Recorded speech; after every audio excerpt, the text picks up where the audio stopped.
This is the Tyler Morgan Show on Relentless Dairy Media Network.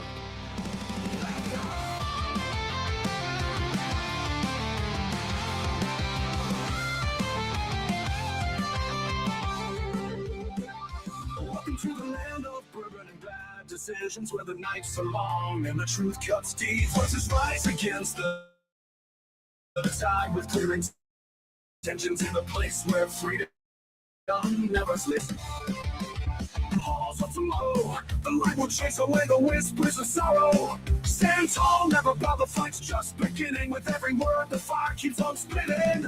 After all, you got a message for the nation. Raising up the flag with no hesitation. Through the storm, the fire burns bright. On the edge of reason, we defend our rights. Whoa. Welcome back to the land of bourbon and bad decisions. This is the Tyler Morgan Show live on twitch.tv/Tyler Morgan Show or youtube.com/@the Tyler Morgan Show. Why the at or the? I don't know, but YouTube's rules, so I play by their games. So it's already looking like the stream is being a little funky. So if it crashes again this week, I apologize in advance. Oh boy, before I get into the breaking news about coffee. Yes, that's right. Coffee, the drink that makes the world go round, or at least does for me. And that my favorite drink, my favorite Pride Roasters, is historically great coffee. Check out their amazing lineup of regular unflavored coffees, which is my preferred way to drink it, or maybe check out one of their flavored roasts. Yeah, when it comes to the flavored coffees, I do really love the George Washington Carver blend, especially the chocolate and peanut butter. That is just chef's kiss, perfect blend of sweet and salty with hints of chocolate and roasted peanuts. Absolutely amazing. It's like coffee with a peanut butter cup, just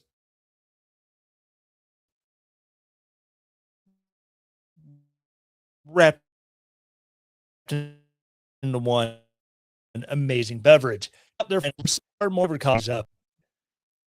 I think it's the Burr Hamilton, which is like a blueberry donut hole flavor, I believe.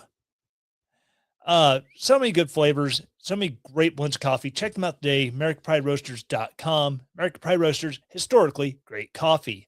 All right. So the breaking news, if you couldn't tell from the title of this live stream or the subsequent podcast, the White House Correspondents Dinner, there was a shooting. Now, this is the first, like Donald Trump, his first term did not go to a White House Correspondents Dinner.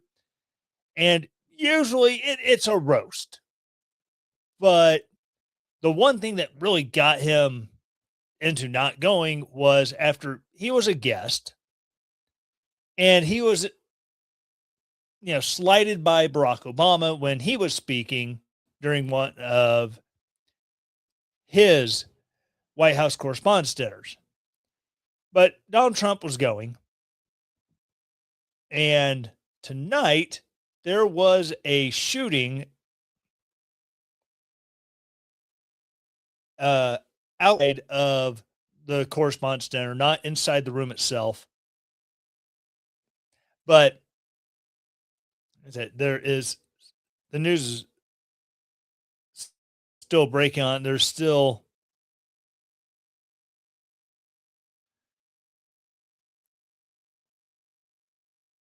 so during the dinner, Donald Trump and his cabinet were evacuated from the dinner because of the shooting. And so far, there is a suspect in custody. And while there is a name floating out right now and, what his job is, I'm not going to dive into that because unless I see something that pops up here confirming the identity and the background. I'm not going to go into that just because, as opposed to some people, I actually give a rat's anus about, you know, not putting out false information or early information that hasn't been confirmed in order to get clicks and likes and views and all that. But at the same time, I also don't want to give anyone the pleasure of, oh, he said my name. He said my name. I'm famous. All right. So this is from CNN, last updated about 3 minutes ago. At a news conference following the incident, the president said the suspect was taken down by Secret Service. Okay. Well, we do know President Trump said a suspect armed with multiple weapons charged a security checkpoint before shots were fired at the White House Correspondents' Dinner in Washington, D.C. Trump was rushed off stage and his cabinet members are all safe following the attack, sources said. All been like the family group chat of Robert Kennedy Jr. and God bless Bobby Kennedy. His son said, "Hey, Pops, are you all right?" And Cheryl Hines, wife of Secretary Kennedy, was like, "Oh, we're fine." They came in, they rushed out. They were literally carrying me over the chairs. And then Bobby Kennedy, "I'm hungry." I mean, as someone who has taken fire in Afghanistan and been so pissed off because we were RTB, we were returning to base, and then pop, pop, pop from behind us, and it's like, God dang it! I was gonna go eat a hot meal, kick my boots off, watch a movie on my computer, and relax. Maybe get a little gym time in, but no. So I can sympathize with Bobby Kennedy being like, I'm hungry, because dinner was interrupted. The suspect, who is in custody, will be charged soon. Acting Attorney General Todd Blanche said authorities have identified him as a 31-year-old California man, law enforcement officials told CNN. Okay, so it's okay, so I'm going to say 1/3 of what has already been kind of floating out there about who this is. A name has been floated out there, but that's not been confirmed yet. Where he's from, California, yes. 31 years old. Okay, so half. He is 31. It matches up with the information that's floating around there that is, again, not verified yet. And the and where he's from. The year and the has not been verified yet, so I'm not just that. So CNN's Wolf Blitzer was outside the main ballroom at the Washington Hilton when he saw a gunman opening fire on the ground just a few feet away. He was among dozens of attendees who took cover as law enforcement swarmed. A U.S. Secret Service agent was shot in their protective gear and has been hospitalized, as sources say. So there's already video that Donald Trump is sharing from his social media of the Secret Service reacting. And it's it's insane. Now,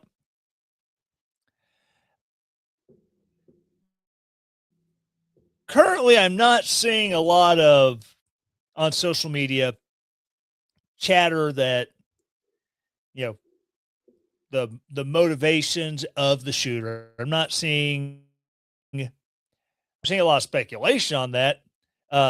Leave it to the Krasensteins. They're already coming out. He's probably a right winger attacking the media because Donald Trump says they're bad. Okay, first off, slow your roll, you physical and mental midget. There is no need to jump on this. And don't get me wrong. Don't get me wrong. I have some theories that are my own, and I'm not putting them out there because I don't want to be the first to be wrong, Laura Loomer has already come out. Was it a trans person? Was it a Muslim? Was it this? Was it that? What do you think it was? And it's like, you're not helping anything. The whole political gotcha thing. I mean, we saw this after the first Trump assassination attempt that ended up with Donald Trump being wounded, 2 bystanders being wounded, a local firefighter being killed. And it immediately devolved into, oh, look, he's wearing a shirt for Demolition Ranch. He's part of the Demolition, which you've never seen it from Demolition. Seeing one of his shirts on the guy who was taking shots at a sitting president, or, well, he wasn't sitting president at the time, at a presidential nominee.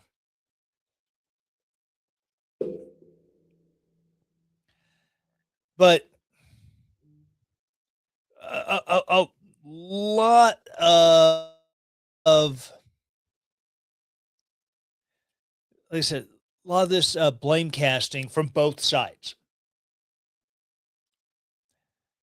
And it is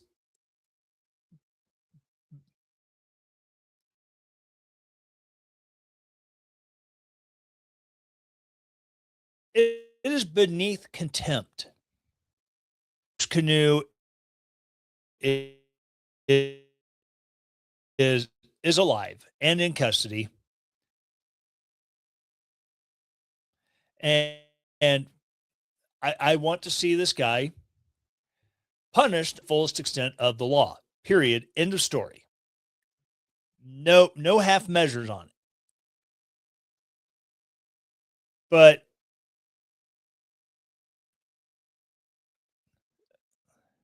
I know Trump did do a press conference. I'd go to PBS, see if they have his comment. Okay. So the suspect was identified as person who I'm not naming, of 31 of Torrance, California. 2 law enforcement officials told the AP.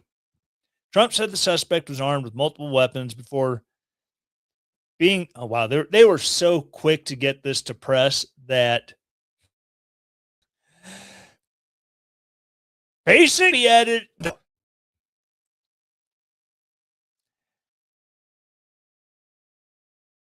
Trump said the suspect was armed with multiple weapons being stopped by Secret Service. One officer was shot, but he was protected by a bulletproof vest. He was shot from a very close distance with a very powerful gun, and the vest did the job, Trump said. And that's all that has on that. It didn't have like a breakdown. All right, so all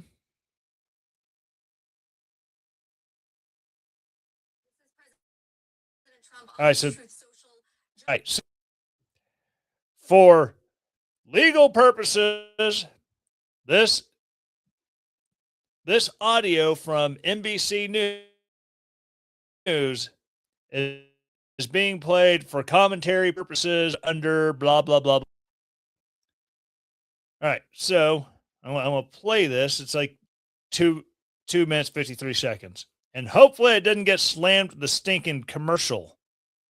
While ago, saying quite Biden evening in D.C., Secret Service and law enforcement did a fantastic job.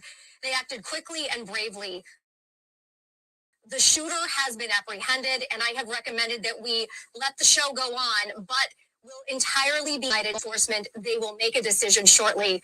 Regardless of that decision, the evening will be much different than planned, and we'll just plain have to do it again.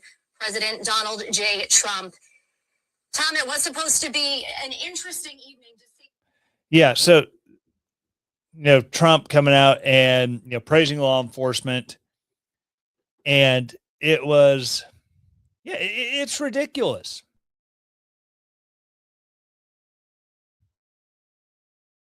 And claim to be on the right, who like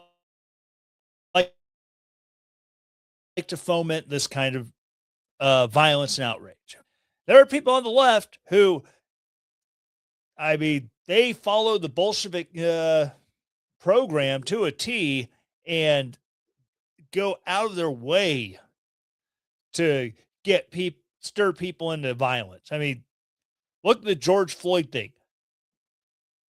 Listen, if people after the George Floyd death had gone out and protested, taken their knees out in the street, blocking traffic, blah blah blah blah blah. Yeah, it's kind of crazy,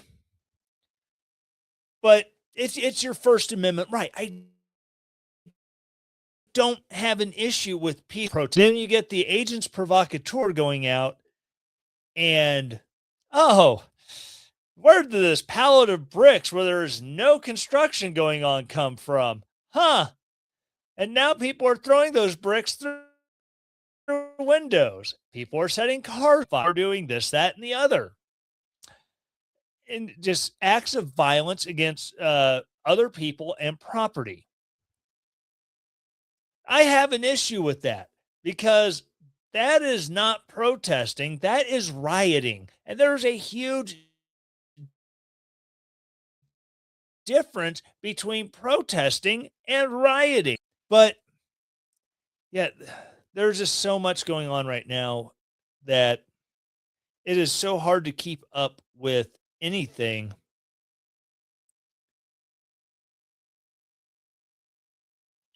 And is it even with this story?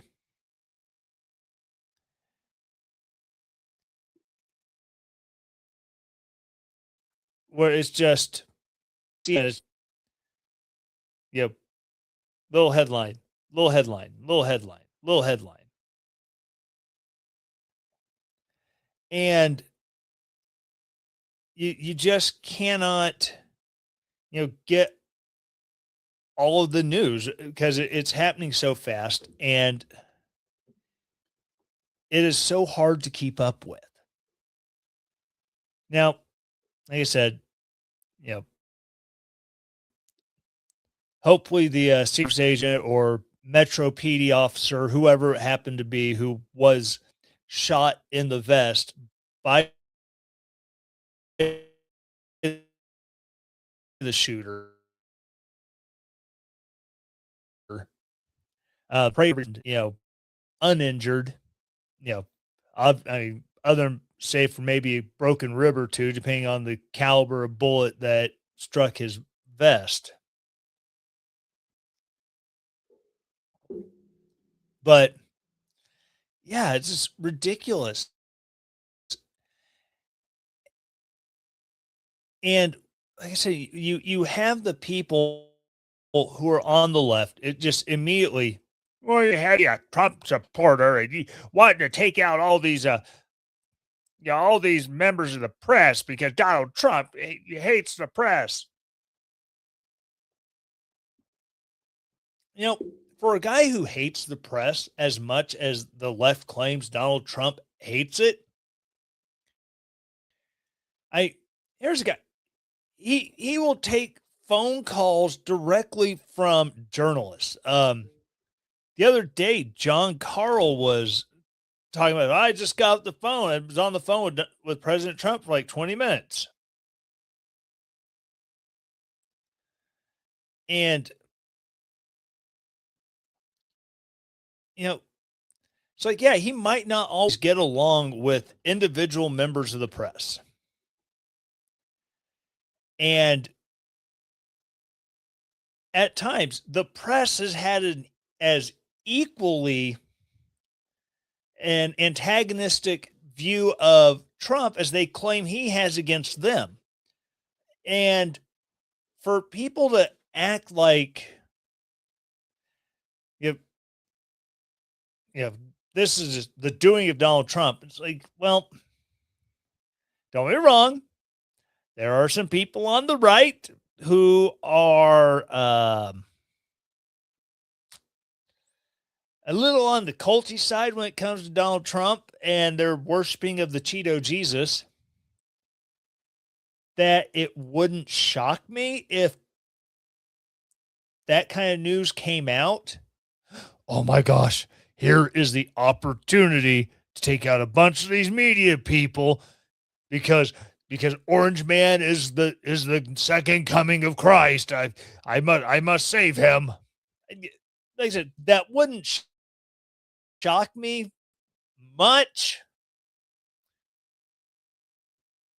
But I think the likelihood, though, is that it feels more like it would be a lefty thing where you have Trump and members of the cabinet in one place and, you can get past the Secret Service guys and storm in there and take him out while he's on stage. That seems more likely than a right-winger trying to kill a bunch of media people.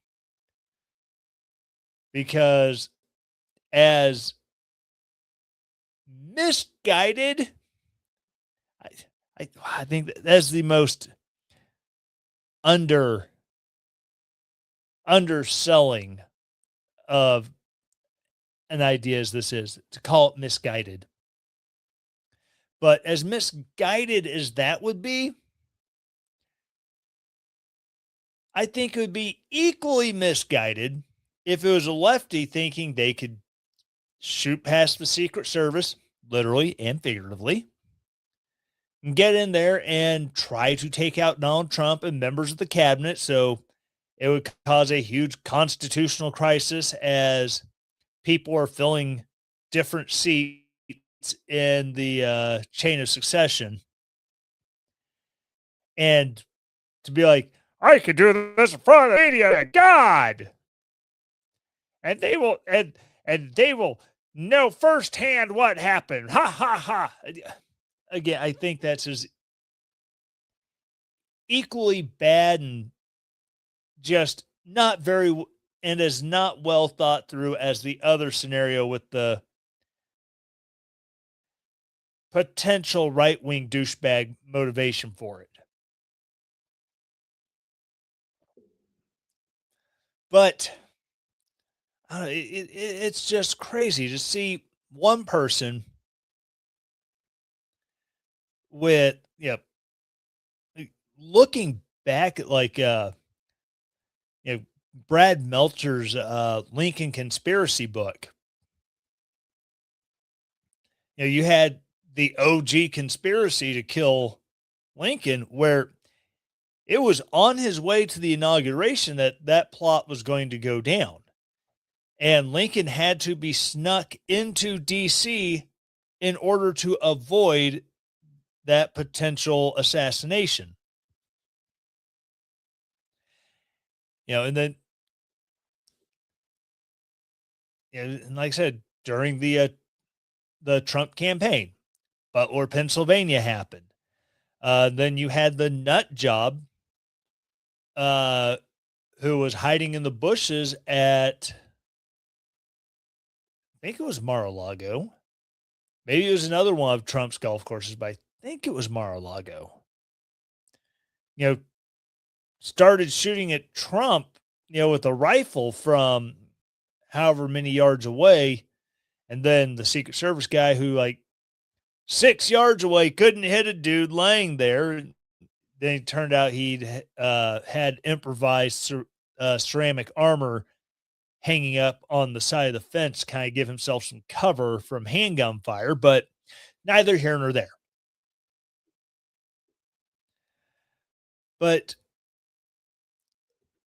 it is ridiculous. Then you have this.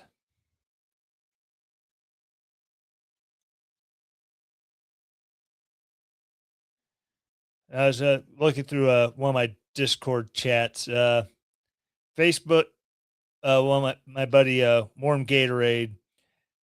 By the way, Facebook is full of the usual garbage. No way we could sustain a country when so many people want the president dead and us along with him. And yeah, I mean, how do you live in a country where the populace isn't just, I don't agree with you, but by golly, you're still my buddy, and I don't want nothing to happen to you. Well, we've gone from that to good. I'm glad he's dead. And you look back to the killing of Charlie Kirk, and you had so many people who were just absolutely like cheering on. The same thing with the Mario stands. I ain't gonna say that dickwad's name either. Who were, you know, cheering that a spoiled rich kid with leftist tendencies. Why, what, man? Spoiled rich kid, leftist tendencies, likes to shoot people in the back of the head. Why does that sound so much like Che Guevara? Oh, because Che Guevara was also a spoiled rich kid with leftist tendencies with his leftist rich parents. So ironic that, you know, that Marxists who are rich just don't give away their money to the collective. It's the damnedest thing.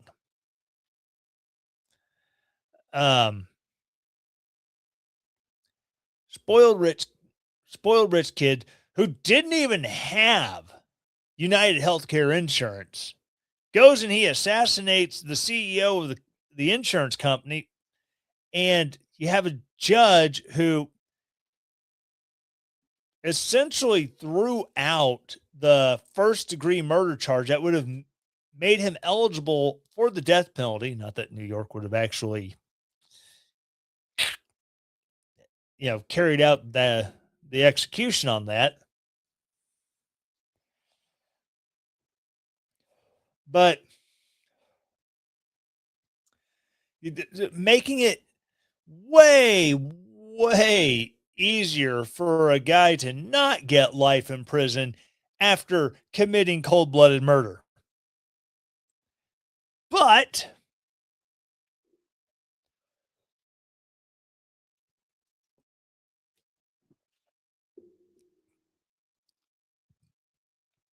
at the, you know, you have the people cheering him on. You have ladies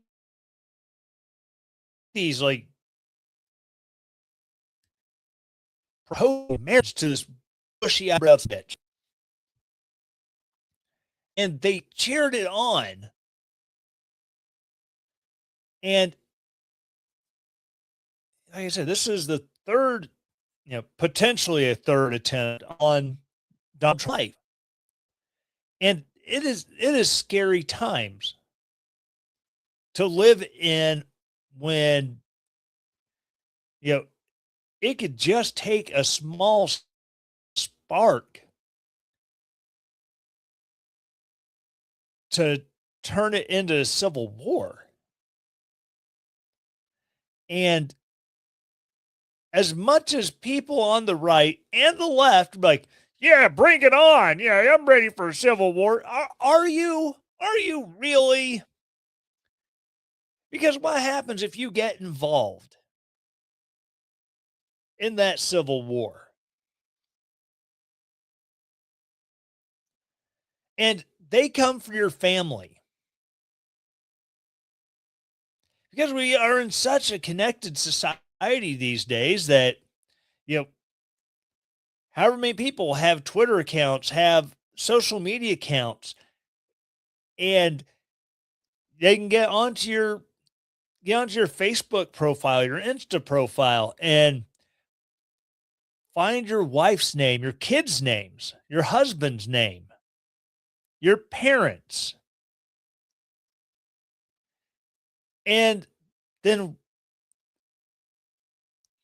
find a way to weaponize them to hurt you.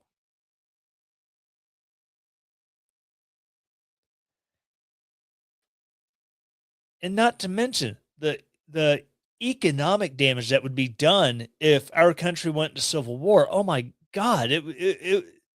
No one thinks about that stuff down the road while they're, thumping their chest. Ooh, me big, strong. Me fight civil war. Me fight for my side. No one thinks about any of those consequences, period. And the whole idea of that is absolutely terrifying. So I'm going to close this out, by saying that I am grateful for Secret Service that regardless of who is the president, if this had happened against Joe Biden, if this had happened against Barack Obama, where it was this close, and Secret Service successfully took down the attacker, I would be giving kudos to those Secret Service agents, because that's a hell of a thing to be putting yourself on the line for someone who you may or may not politically align with. And I say that as someone who, I served with some people in the military that I would have taken a bullet for, but their ideas, their political leanings were not to my satisfaction. To just kind of, put that out there.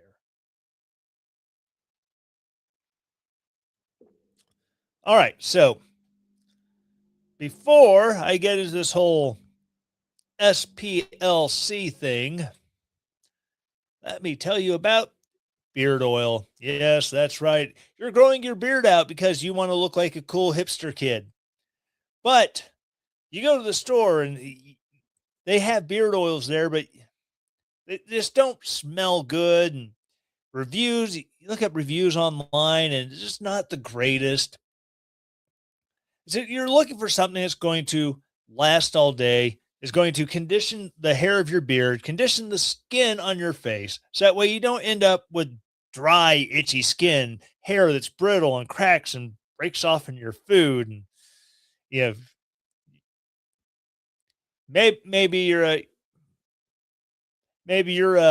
intimate partner doesn't want to be all snuggly against that rough, scratchy hair on your face.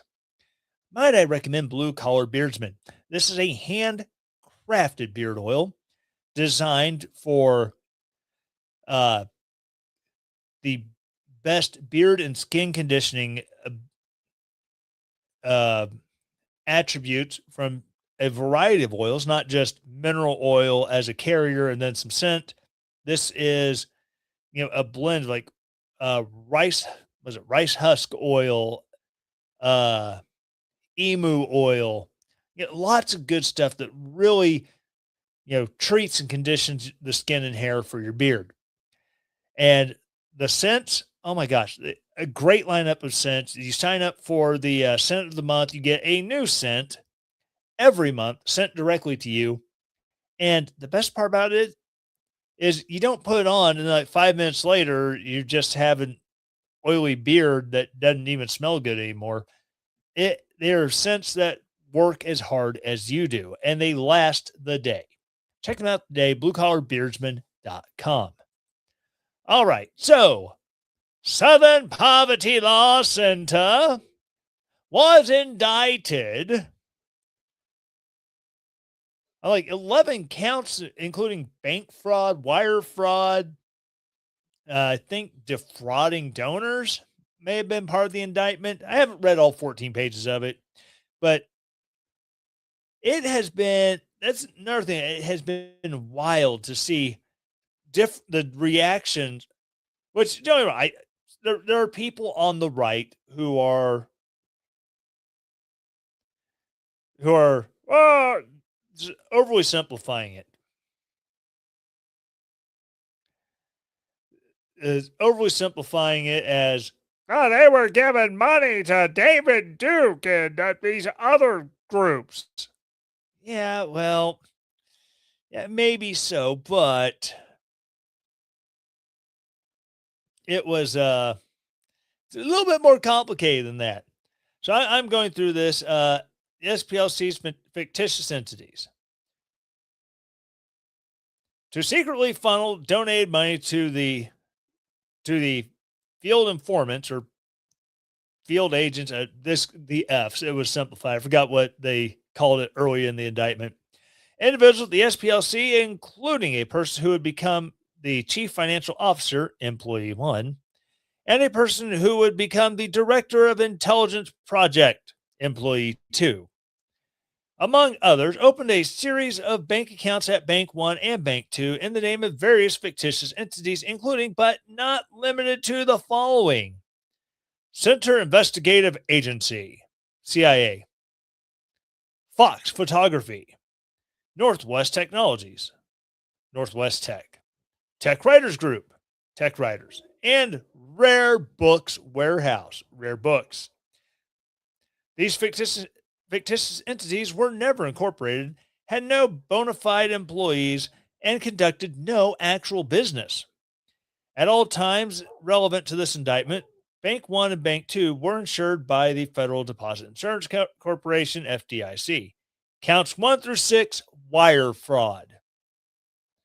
The facts out in paragraphs 1 through 16 are fully incorporated into these counts, beginning in or about 2014, continuing through at least August of 2023. In the Middle District of Alabama, the defendant, Southern Poverty Law Center Incorporated, devised and intended to devise a scheme and artifice to defraud donors and attempted to do so, and to obtain money and property belongings to donors by materially false and fraudulent pretenses, representations, promises, and omissions.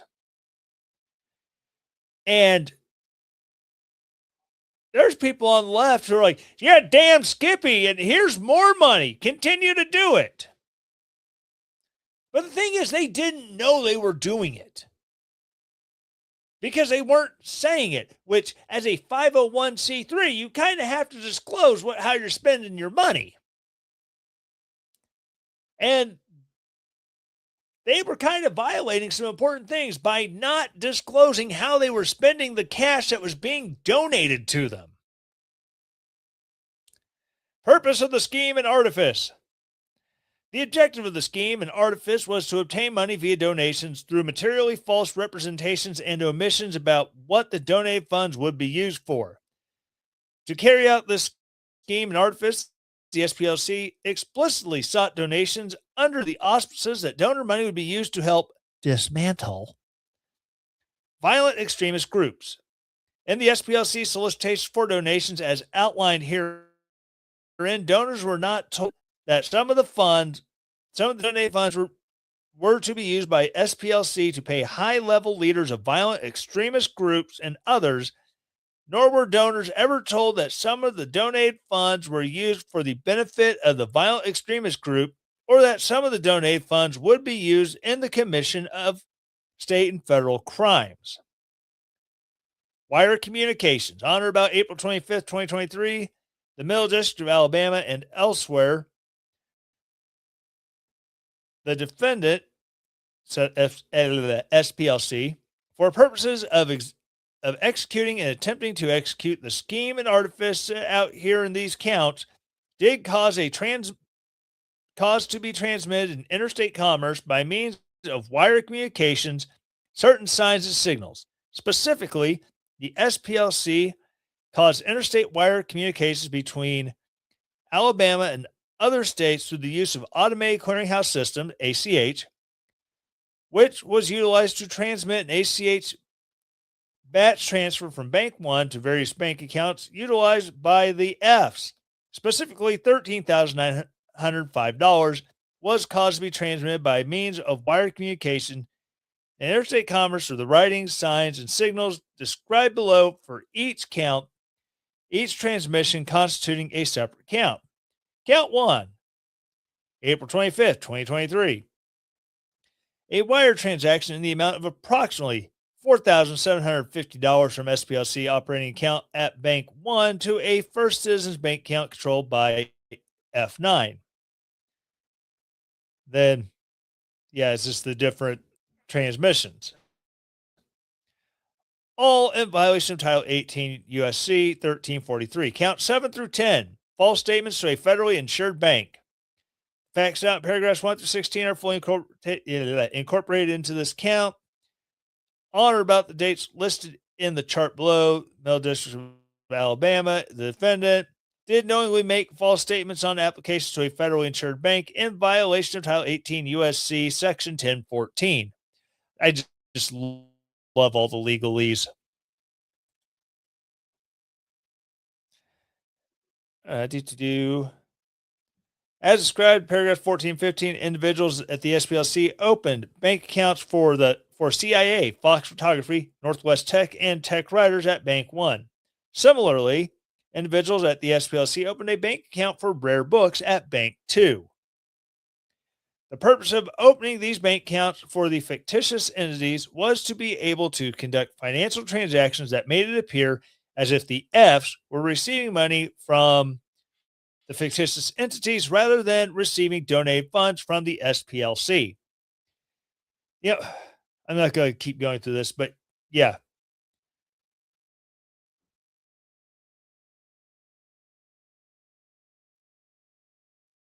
December 20th, 2016, December 20th, 2016, December 20th, 2016, December 20th. Employee requested that Bank 1 close the accounts associated with CIA, Fox Photography, and Northwest Tech and Tech Writers and transfer remaining balances in these accounts in Bank 1 to an account ending in 6050 held in the name of the SPLC. And the thing is, when a bank says, hey, this is hinky, they flag it. They flag that crap harder than a ref protecting a quarterback in a football game. I mean, they don't wait. They do not play around. And then when it's like, oh crap, you're investigating, cancel all these and transfer all the funds to this one bank account that has our name on it. You see, usually the organizations that set up shell companies with bank accounts but don't actually do any business. I mean, sure, there's quite a few of those that are run by the CIA, for instance. But who else does it? Cartels. Cartels also set up bank accounts that looks like they're pay deposits or whatever. They say this large deposit is the week's revenue, or they said in order to make it look like the account is making money, and then pay that money out in a way that looks legitimate, and therefore the money has been what's the word? Laundered. Yeah, it's the same process that money launderers do. Set up a shell company, dirty money goes in, then it gets washed in the fake company and then paid back out to a group of people who give the money back to the organization in a way that it looks like it is legitimate money.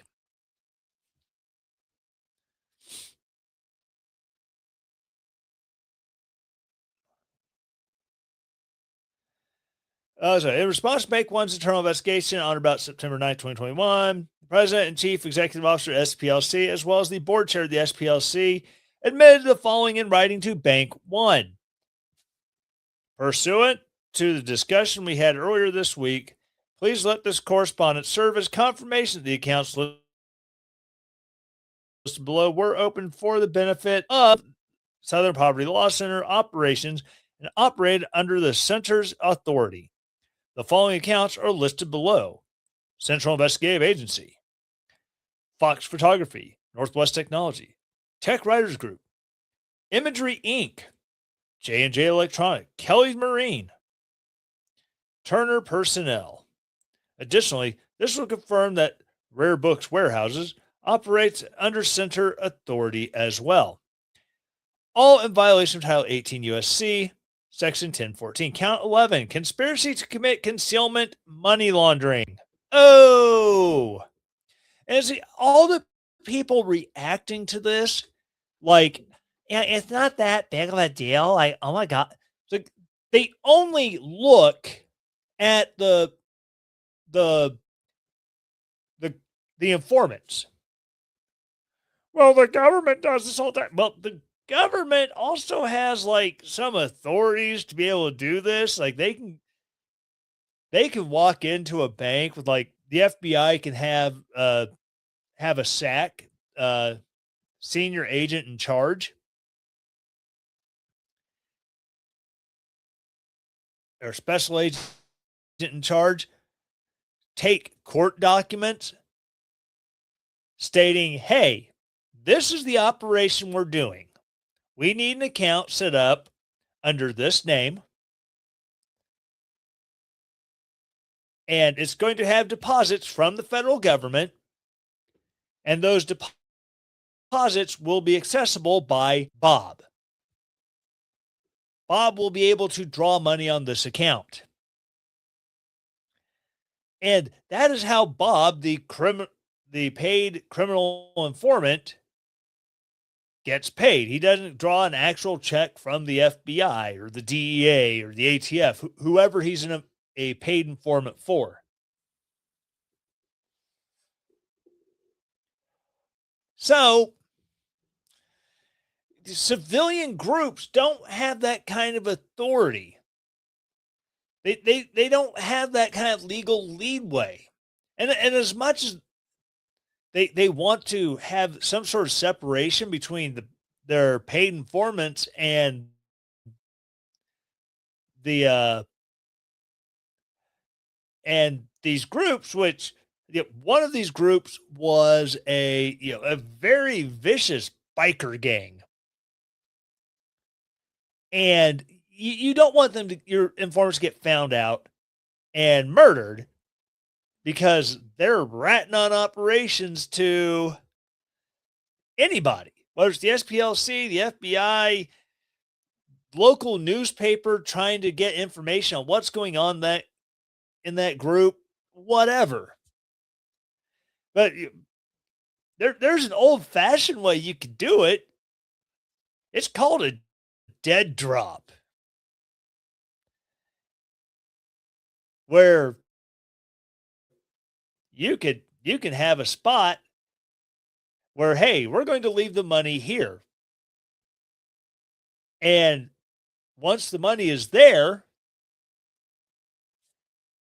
you leave some sort of sign that, hey, the money's there for you, and then you pay them in cash. And then you could still track that cash, by noting the withdrawal and explaining what it was. Now, I know they're worried about embezzlement because you don't want anyone committing a crime against you. But if you commit a crime against the bank and against your and against your donors, I mean, yeah, screw it. We could do that. That's awesome. But no one ever talks about that. And I've seen it so many times. And the best example I can give to people, like, if I was giving money to Bob's homeless shelter on good faith that Bob is using my money for work programs for the homeless people he is sheltering, to help them get a job. Or maybe some sort of crisis counseling. Or just day-to-day operations of the shelter. Food, maintenance for the shelter, staff to run the shelter, bills that the shelter has to pay. My money is going in good faith that those are the things that it's being spent on. And then I find out that Bob has been working with organization A, B, and C that is working to lobby against Bob. So Bob can come out and say, look, organization ABC over here, they're trying to put us out of business, so we need more money in order to fight against them. Well, shoot, I believe in what Bob's doing. I'm going to give Bob more money. If I found out that Bob was doing that, paying ABC to go against them in order to fundraise off of it, I would be pissed. I would be demanding every dime I ever donated to Bob's homeless shelter in good faith that Bob is working to provide jobs and shelter and food for these people, but using that to make him look like he's in trouble so he can get more money from me. I would want every dime of that back. Every last nickel.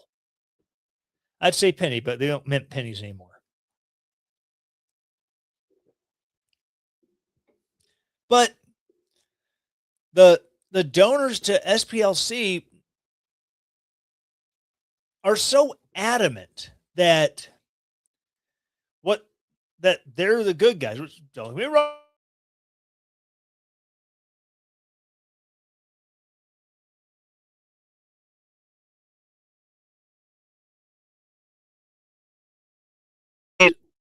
Seem to be way more active and way more violent than they are now. I think it was good. I think it was good what they were doing. But when you have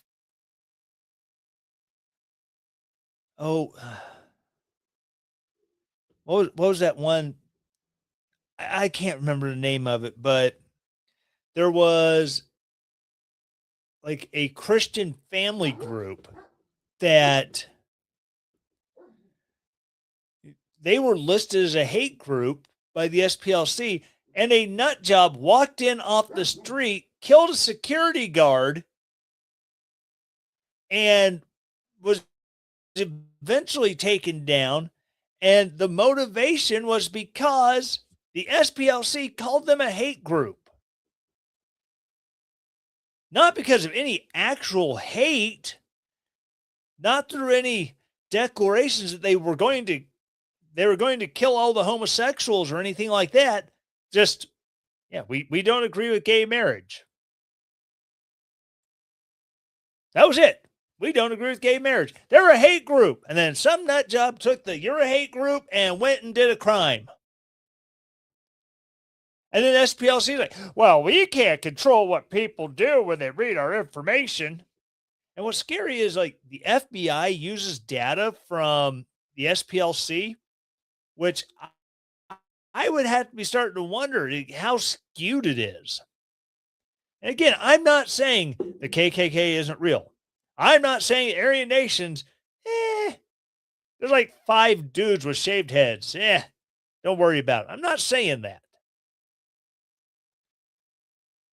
I think these hate groups are 100% real. I think they espouse some absolutely horrific ideas about what we should do with Jews and African Americans and everybody else. and white people who don't agree with them. They'd be right there alongside the Jews and the blacks. But taking it and putting it so, Moms for Liberty, who it's an editorial piece, an opinion piece from some guy at the Kansas City Star. He rightfully pointed out the Moms for Liberty in Springfield, Missouri, their biggest action they wanted to take care of, or they wanted to work on, was ensuring that schools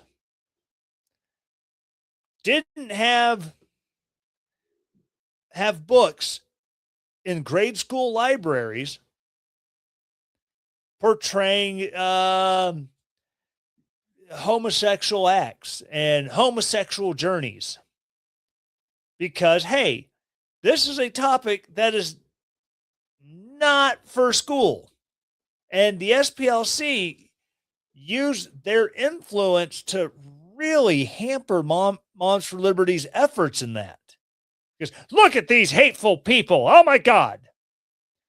These are the kind of people that helped influence the Biden administration looking into, traditional Latin Mass Catholic churches and portraying them as extremist groups.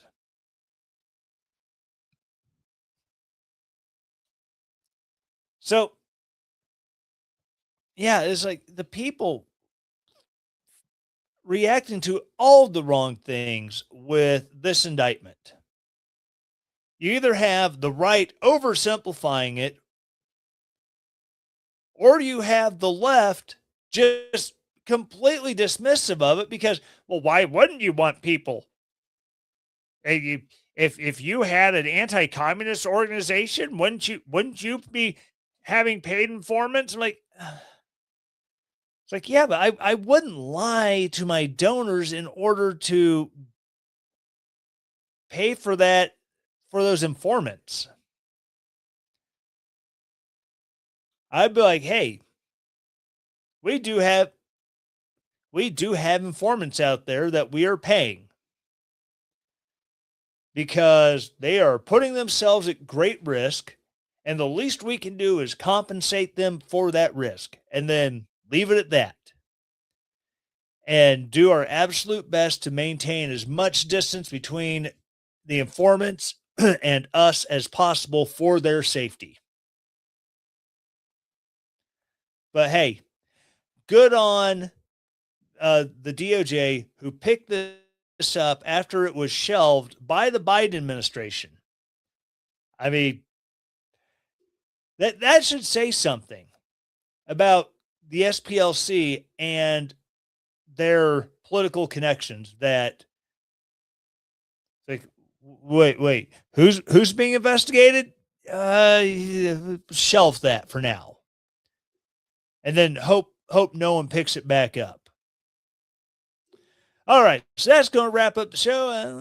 There are probably some glitches in the stream there that in the YouTube and Twitch replays are going to look a little rough, and I apologize for that. So please enjoy the podcast. If you are new to the podcast, please ask the same four things every week. Number one, please follow, subscribe, whatever your platform of choice calls it. That way you get it every week whenever there's a new episode. After that, please rate this podcast. I will accept 5 stars. Actually, I would love 5 stars. I will accept 4, 3 and below. Hit me up on the Twitters at Fake Tyler Morgan and tell me why you think what I need to do to make it be more than 3 stars or 2 stars or 1 star. Help me improve by giving me feedback. Once you have rated it, please review the show. Say something nice about it. If you're going to say something bad about it, I don't care. That doesn't hurt my feelings. But please, make it pithy, make it funny. You're just doing some dumb trope of who are who are you, the next Alex Jones? You're going to sit here and talk about yourself and how the government's turned the freaking frogs gay? Yeah, I'm going to make fun of you because that's what I do. Gossamer John has been giving me years of making fun of him for one review, and I'm still making fun of it. It's like 4 years later. I mean, come on. I need someone new to make fun of for a horribly written bad review. Give me a bad review and make it awesome. I want to be able to quote it, not to make fun of it, but out of respect, man.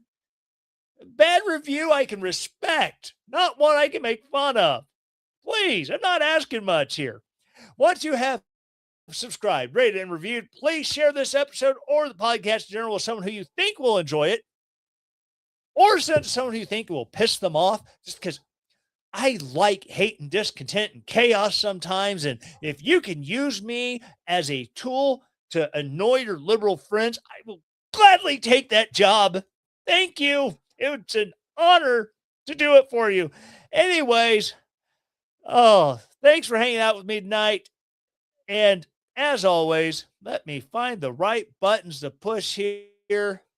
And as always, stay relentless. The Tyler Morgan Show is a relentless daring media production. The Tyler Morgan Show is supported by its listeners. To support the show, go to ko-fi.com/Tyler Morgan Show to donate there, or relentlessdaring.com and hit the donate button at the top of the page to set up your donation. All music used in the Tyler Morgan Show is used with permission from purpleplanet.com, link in the show notes. 2 Timothy 1:7.